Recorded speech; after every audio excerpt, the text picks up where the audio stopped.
आदरणीय शिक्षक, शिक्षिका आणि माझे मित्र-मैत्रिणींनो, माझं नाव आहे अन्वी पाटील. मी 3रीच्या वर्गात शिकत आहे. मी आज मला समजलेला माझा भारत याच्यावर 4 शब्द बोलणार आहे. ते तुम्ही शांत चित्तेने ऐकून घ्यावी ही माझी नम्र विनंती.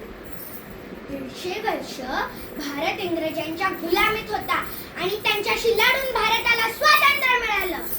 What does unity in diversity means?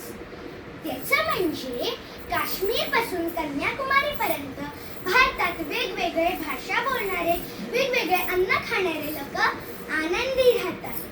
एका बागेत वेगवेगळे फुले फुललेले असतात आणि त्याचा सुगंध एक असतो.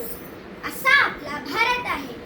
सगळ्यांचे स्वर वेगवेगळे असतात पण राग एक असतो. असा आपला भारत आहे. आपला भारत राष्ट्र म्हणून मोठ्या दिमाखात उभा आहे.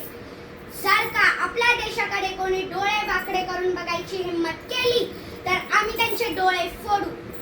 या देशाची एकता टिकून राहावी त्यासाठी मी भारताची सच्ची नागरिक बनायचा प्रयत्न करेन.